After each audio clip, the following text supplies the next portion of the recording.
시간 하나님께서 우리에게 주시는 말씀은 출애굽기 40장 30절에서 38절까지의 말씀입니다.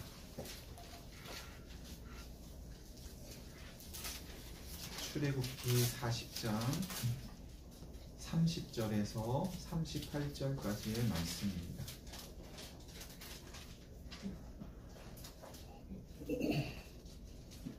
제가 봉독하겠습니다. 그는 또 물두멍을 회막과 제단 사이에 두고 거기 씻을 물을 담으니라. 모세와 아론과 그 아들들이 거기서 수족을 씻되 그들이 회막에 들어갈 때와 제단에 가까이 갈 때에 씻었으니 여호와께서 모세에게 명령하신 대로 되니라.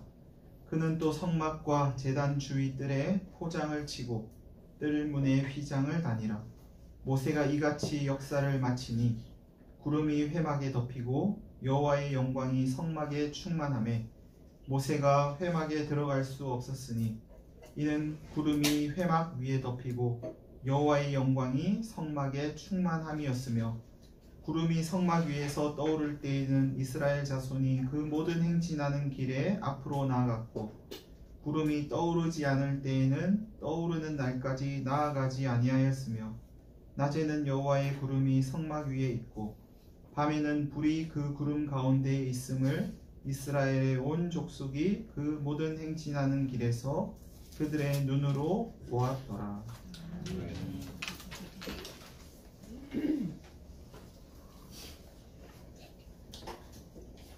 그는 또 물두멍을 회막과 제단 사이에 두고 거기 씻을 물을 담았다 하면서 오늘 본문을 시작합니다.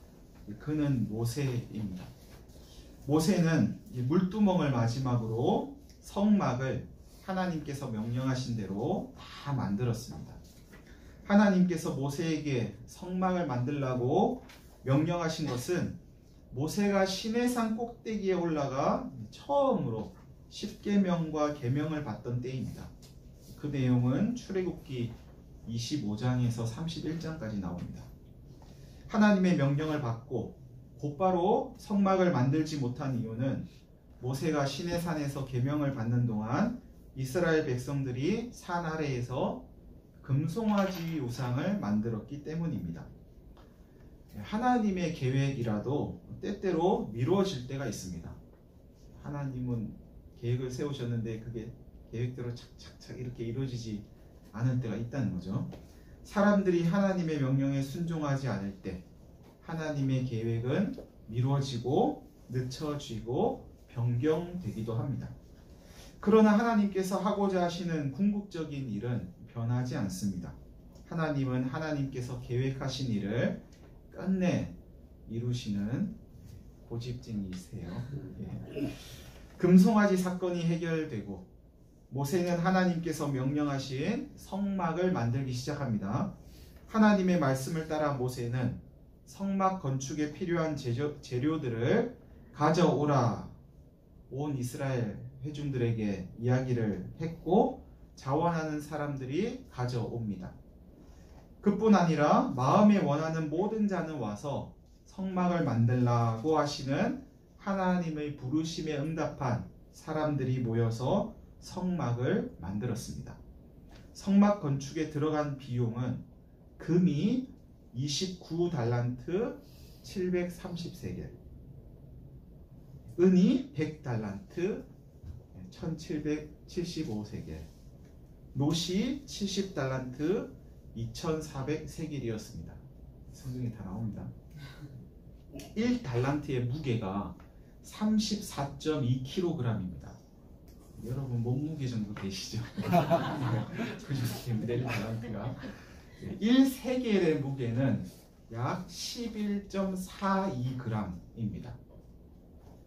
그래서 이것을 계산을 해보면 성막 건축에 들어간 금이 약 1000kg, 11,000kg, 은이 약 3,440kg, 놋은 약 2,460kg이 됩니다.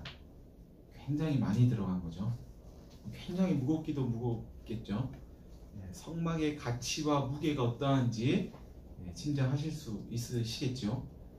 이스라엘 백성들은 여호와께서 모세에게 명령하신 대로 제사장이 입을 옷을 만듭니다.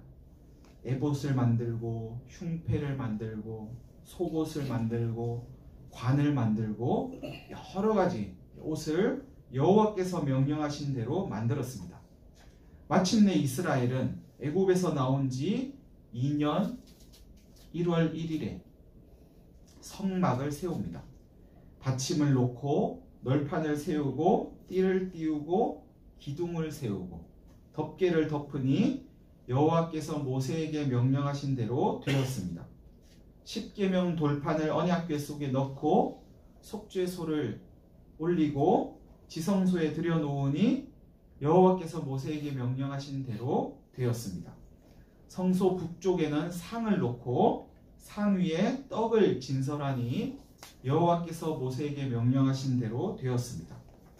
성소 남쪽에 등잔대를 놓아서 상과 마주하게 하고 등잔대에 불을 켜니 여호와께서 모세에게 명령하신 대로 되었습니다. 성소 문에 휘장을 달고 성막 문 앞에 번제단을 두니 여호와께서 모세에게 명령하신 대로 되었습니다. 물두멍을 성소와 번제단 사이에 두고 거기에 씻을 물을 담으니 여호와께서 모세에게 명령하신 대로 되었습니다. 모세는 성막과 제단 주위 뜰에 포장을 치고 뜰 문에 휘장을 달았습니다. 이렇게 해서 성막 세우는 모든 일이 끝났습니다. 여러분, 제사장 옷을 만들고 성막을 세우는 장면을 묘사하고 있는 내용이 출애굽기 39장에 나옵니다. 출애굽기 39장은 43절로 되어 있는데요. 여기에 여러 번 반복되는 구절이 하나 있습니다. 무려 43절 가운데 17번이나 반복되는 이 구문은 눈치채셨어요? 여호와께서 모세에게 명령하신 대로 되니라.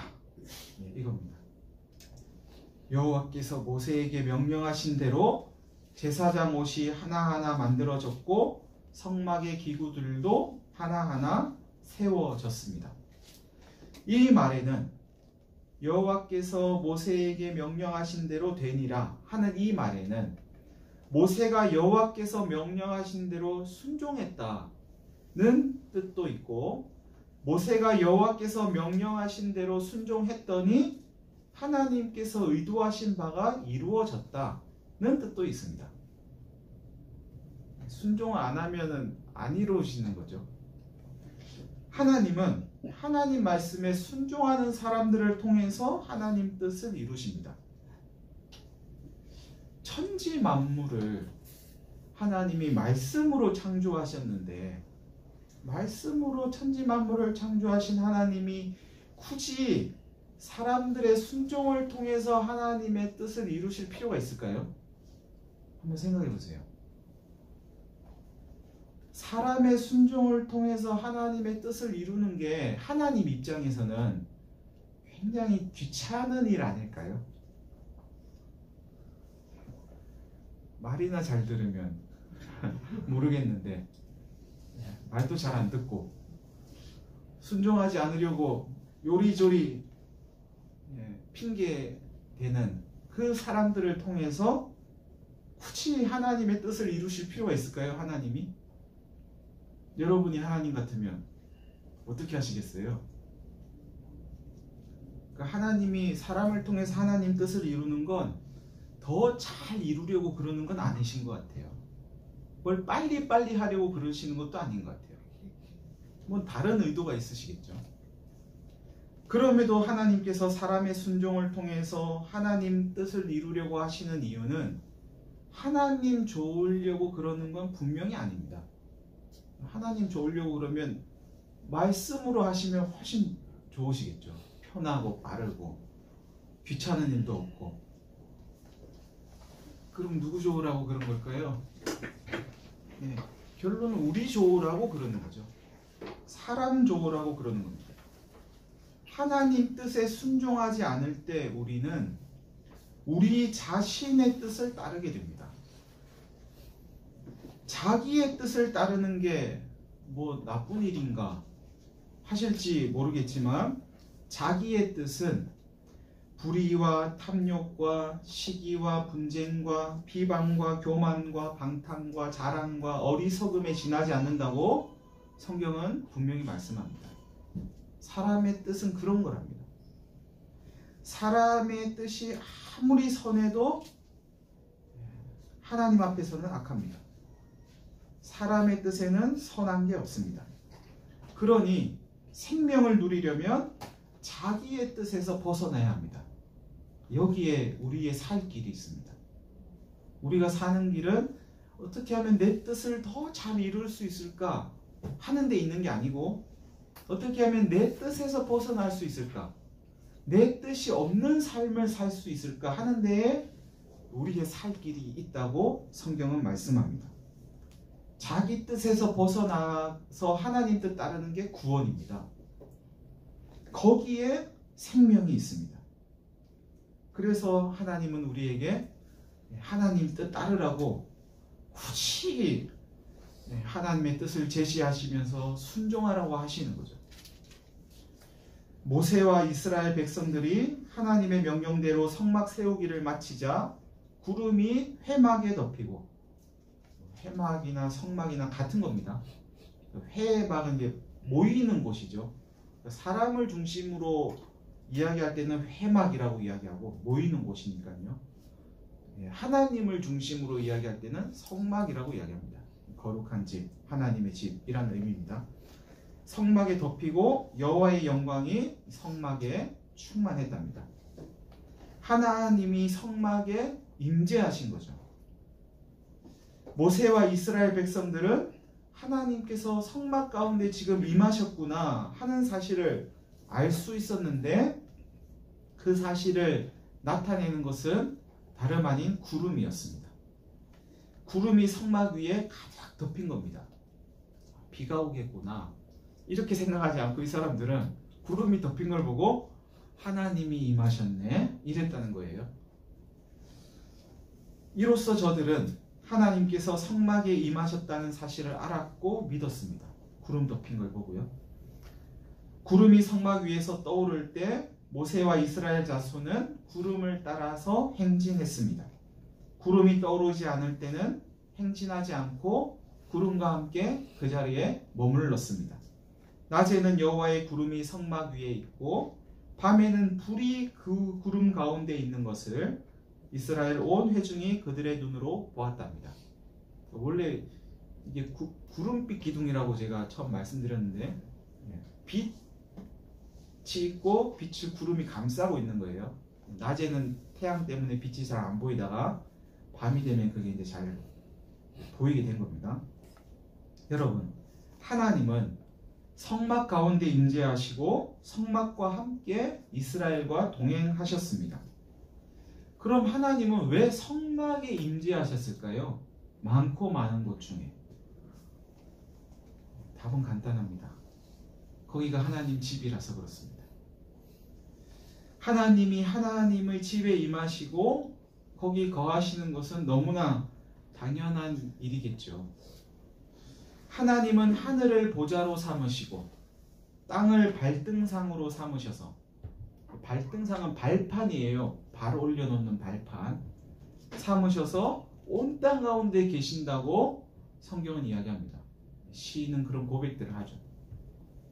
하늘에 앉으셔서 땅에 발을 딛고 계신 분이 하나님. 온 땅 가운데 하나님이 계신다는 의미를 그렇게 표현한 거죠.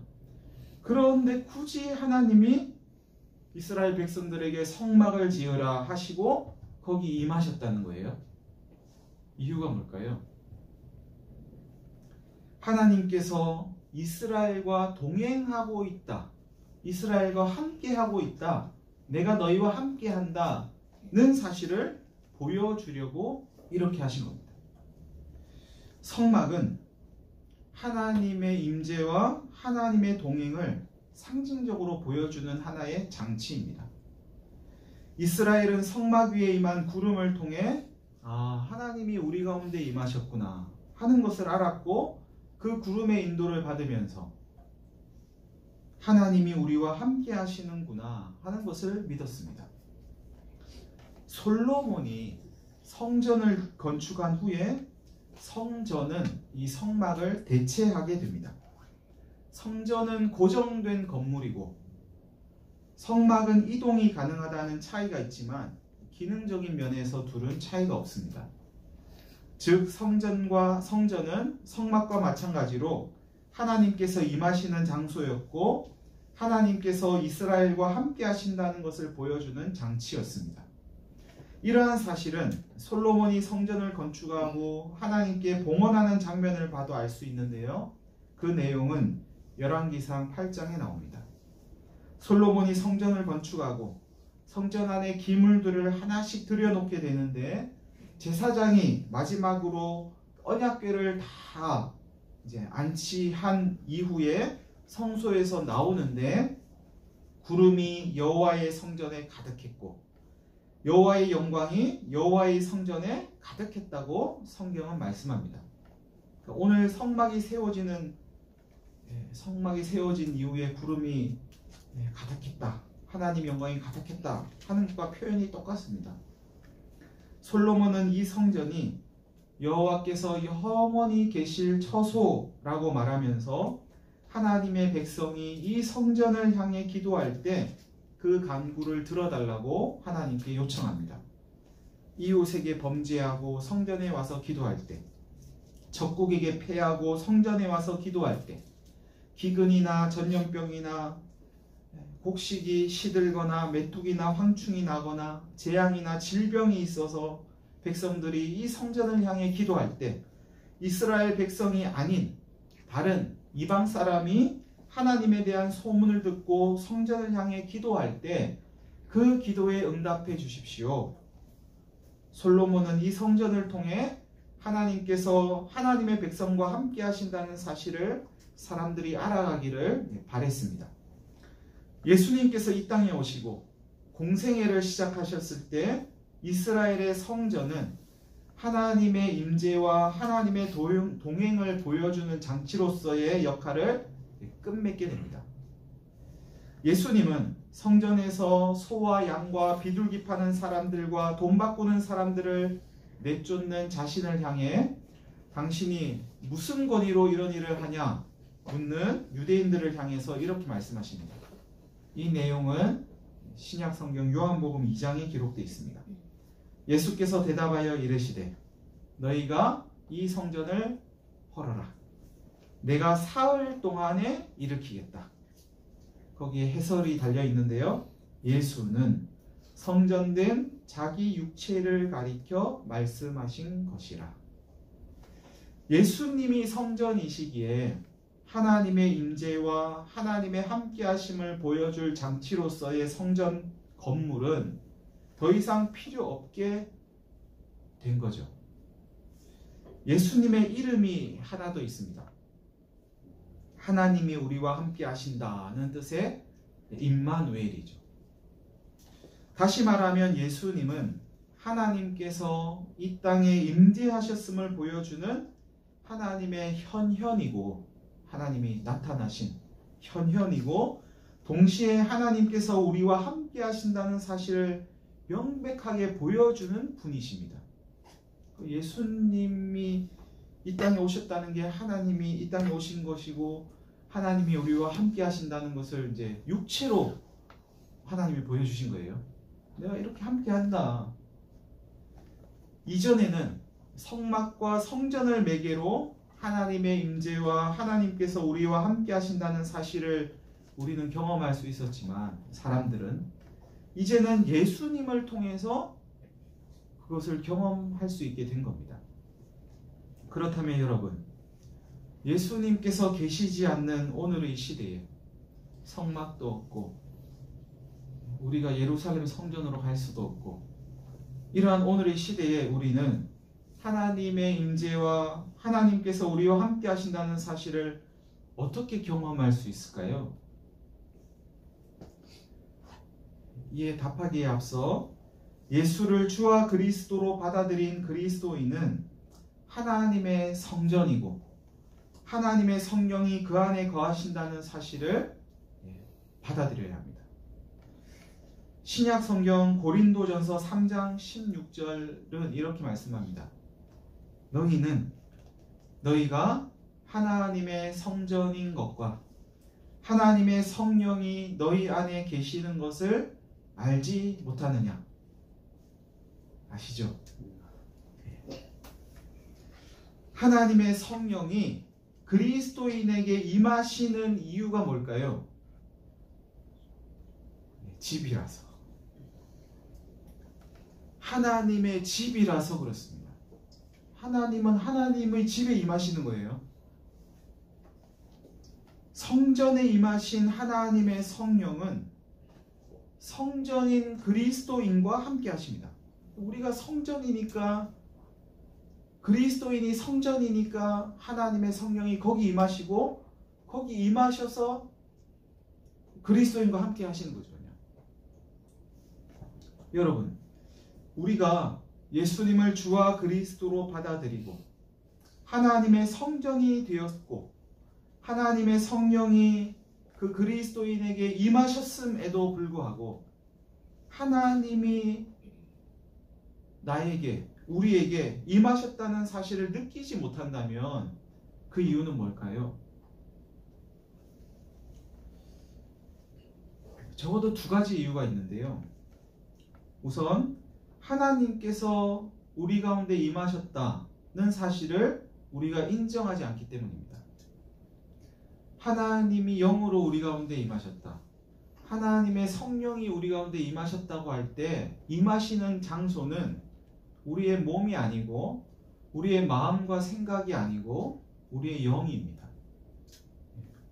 오늘 예배의 부름으로 낭독했던 성경 구절이 그렇게 말씀하죠. 하나님의 영이 우리의 영에 임하셔서 우리와 함께 하신다. 성경 그렇게 말합니다. 근데 우리의 영에 하나님의 영이 임하셨다는 걸 우리는 느낄 수가 없어요. 육체에 임하신 게 아니기 때문에 오감으로 느낄 수가 없어요. 마음과 생각에 임하신 게 아니기 때문에 생각으로 마음으로 알거나 느낄 수도 없어요. 영에 임하셨어요. 영에 임하신 건 어떻게 알 수 있을까요? 우리가 믿음으로 알 수 있습니다. 믿음이 작동하는 영역이 영입니다. 믿음이 작동하는 것이 우리의 영입니다. 우리가 하나님을 알게 되고 영이신 하나님을 믿게 되는 곳은 우리의 생각이나 의지나 감각으로 알게 되는 게 아니고 우리의 영으로 알게 되는 겁니다. 아, 하나님이 계시는구나를 우리가 알게 됐다면 그것은 영에서부터 일어난 작동으로 알게 된 겁니다. 우리는 그걸 고백하고 느끼게 되는 거죠. 그 이후에. 그런데 그것을 인정하지 않기 때문에 못 느끼게 되는 겁니다. 하나님의 영이 내 영 안에 임재하셔서 나와 늘 함께 계신다고 인정해야 합니다. 믿음으로 인정하는 겁니다. 성령의 임재를 늘 인식하면서 생각하고 말하고 행동해 보시길 바랍니다. 그럼 지금과 좀 달라질 게 있을까요? 하나님의 임재를 의식하는 것. 이것이 하나님의 임재를 인정하는 첫 걸음입니다. 하나님의 임재를 내가 눈치 보듯 의식하는 게 아니고 눈치 보듯이 하나님이 나에게 임재하셨으면 내가 하나님 눈치를 좀 봐야 되는 거 아닌가 하는 이렇게 눈치 보듯이 의식하는 게 아니고 사랑 가운데서 의식하는 겁니다. 하나님이 나를 사랑하시고 내가 그 사랑 안에서 나는 하나님을 인정하면서 의식하고 그러다 보면 또 무의식적으로 하나님을 또 인정하게도 됩니다. 그렇게 의식과 무의식을 넘나들면서 우리가 하나님을 사랑할 수 있다면 우리는 하나님의 임재를 충분히 느낄 수 있습니다. 제가 지금 무슨 말씀 드리는지 받아들일만 하시겠습니까? 지금 말을 하다 보니까 제가 무슨 말 하는지 준비할 때는 이게 말이 되는 것 같았는데 말씀을 드리다 보니까 이게 무슨 말인가 싶기도 한데요.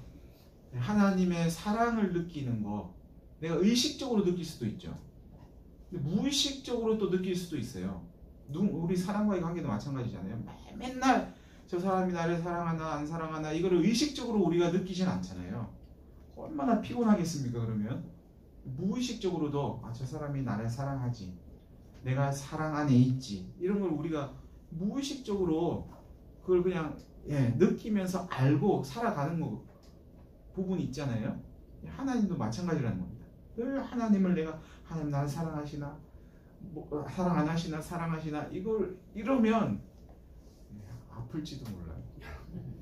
그냥 의식과 무의식 속에서 하나님의 사랑을 늘 느끼는 거죠.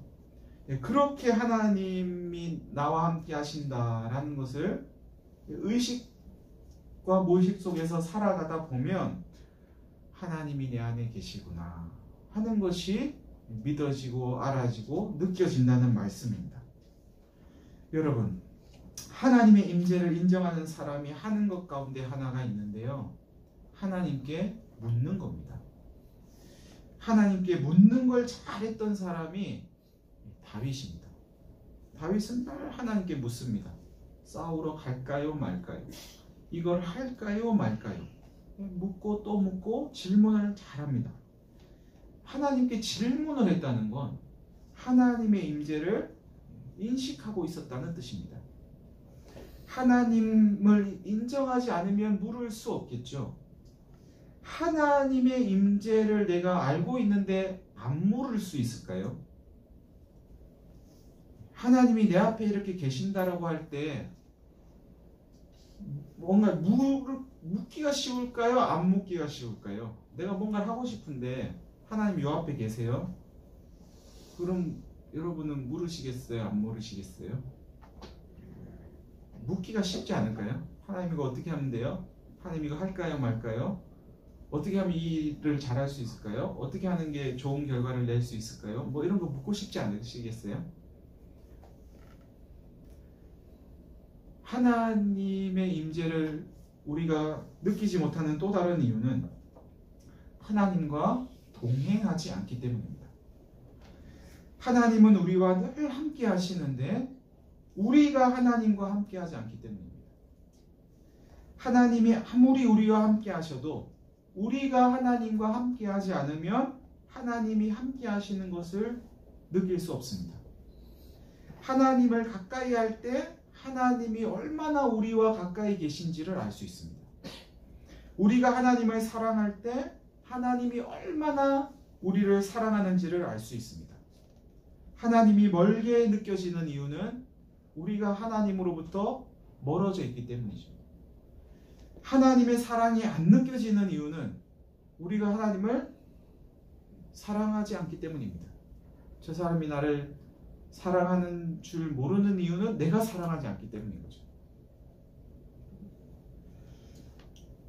함께하는 것, 동행하는 것은 끼워주는 겁니다. 이 일에도 끼워주고 저 일에도 끼워주고 끼워주는 것이 동행하는 겁니다.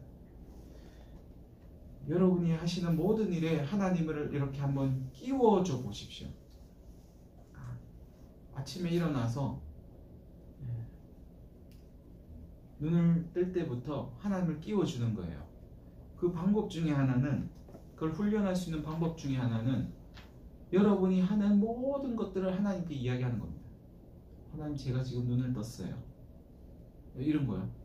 여러분에게 들리는 모든 소리를 하나님께 이야기하는 겁니다. 하나님, 지금 이런 소리가 들려요. 여러분 눈에 보이는 모든 것을 하나님께 이야기하는 거예요. 하나님, 지금 이게 보여요. 이런 소리가 들리고 이런 게 보이고 저는 지금 이런 생각을 하고 있어요. 쉴 틈이 없겠죠. 하루 종일 그렇게 하나님께 이야기를 한다고 생각해 보세요.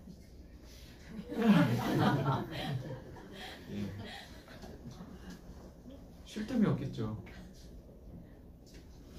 그게 하나님 끼워주는 것이고 하나님과 동행하는 겁니다.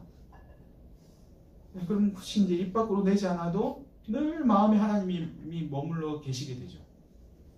하나님과 늘 함께 할 수 있습니다. 지금 한번 해보시라니까요. 눈에 보이는 것마다 오늘은 점심 메뉴는 김밥이에요.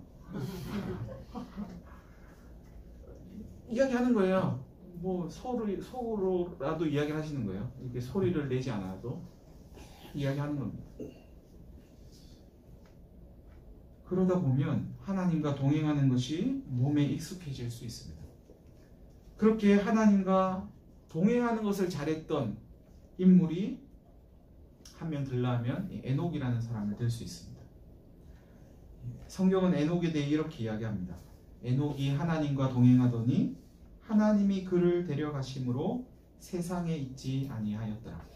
창세기 5장 24절 말씀인데요. 창세기 5장은 누가 누구를 낳고 몇 년을 살다가 죽었더라 하면서 아담의 족보를 기록해 놓은 성경의 장입니다. 그런데 에녹에 대해서는 죽었다는 말이 없고 대신에 하나님이 그를 데려가셨다고 표현하고 있습니다. 하나님이 에녹을 데려가신 이유는 에녹이 하나님과 동행했기 때문입니다. 하나님이 에녹과 함께 하시고 에녹이 하나님과 동행하니 하나님이 에녹이 너무 좋아서 데리고 가셨대요. 마음에 드세요? 여러분이 하나님과 동행하면 하나님이 여러분을 데려가실지도 몰라요. 어디로 데려가셨는지는 모르겠어요. 하나님 데려가신대요. 하나님은 우리가 하나님과 동행하는 것을 그렇게 좋아하십니다. 그렇게 좋아하십니다. 하나님과 동행하면 하나님이 얼마나 우리와 함께하고 계시는지를 아주 가깝게 느끼실 수 있으실 겁니다. 여러분, 우리가 예수를 주와 그리스도로 받아들였다면 하나님의 영, 하나님의 성령은 우리의 영 안에 계십니다. 거하십니다. 임하십니다. 성령의 임재를 의식하고 인정하면서 하나님께 물어보시길 바랍니다. 물을 때, 하나님께 물을 때 하나님이 저 바깥에 있다고 여기면서 묻지 마시고 하나님이 내 안에 계신다 생각하면서 내 안에 계신 하나님께 물어보세요. 하나님을 자꾸 저 밖에서 찾지 마시고 이 안에서 한번 찾아보세요. 그리고 답을 기다리는 거죠. 성령님은 마음의 감동으로, 새로운 생각으로, 세미한 음성으로 대답해 주실 겁니다. 묻고 답을 기다릴 때는 조용한 시간과 조용한 장소가 필요할지도 모릅니다. 하나님의 감동과 생각과 음성은 대체로 세미해서 시끄러운 곳에서는 알아차리지 못할 수도 있기 때문입니다. 사사로운 일에 하나님을 끼워주시기 바랍니다. 시시콜콜한 이야기를 하나님께 하십시오. 친구에게 이야기하는 것처럼 독백이든 탄식이든 기도든 무엇이든 여러분의 일상에 하나님을 끼워줘 보십시오. 성경이 우리에게 가르쳐주는 중요한 것 하나는 하나님이 계시고 하나님이 우리와 함께 하신다는 사실입니다. 성경 전체를 이 눈으로 봐도 됩니다. 하나님이 우리와 함께 하신다. 어디에나 계신 하나님, 안 계신 곳이 없으신 하나님은 영으로 우리 안에 임하십니다. 하나님이 우리 안에 임하시는 이유는 우리가 하나님의 집이기 때문입니다. 여러분, 하나님 나라는 어디일까요? 하나님 계신 곳이 하나님 나라죠. 하나님은 하나님 나라에 계신 게 아니고 하나님 계신 곳이 하나님 나라입니다. 하나님이 우리 안에 계신다면 어디가 하나님 나라죠? 여기가 하나님 나라죠. 우리가 하나님 나라입니다. 하나님은 안 계신 곳이 없으시니까 모든 공간이 하나님 나라죠. 모든 곳이 하나님 나라입니다. 영원부터 영원까지 계신 하나님은 시간 안에도 계십니다. 우리의 시간 안에도 계시죠. 우리가 살아가는 이 시간 안에도 하나님은 계시기 때문에 우리가 살아가는 모든 시간이 하나님 나라라고도 할 수 있습니다. 하나님은 모든 시간에 계시잖아요.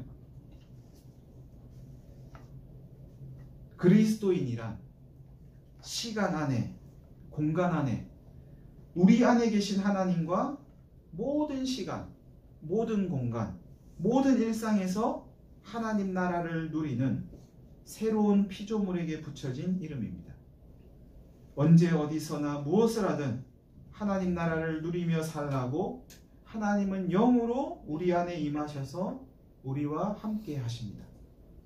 우리 안에 임하신 성령님과 동행하시면서 하나님 나라를 누리고 전하는 저와 여러분이 되시기를 간절히 바랍니다.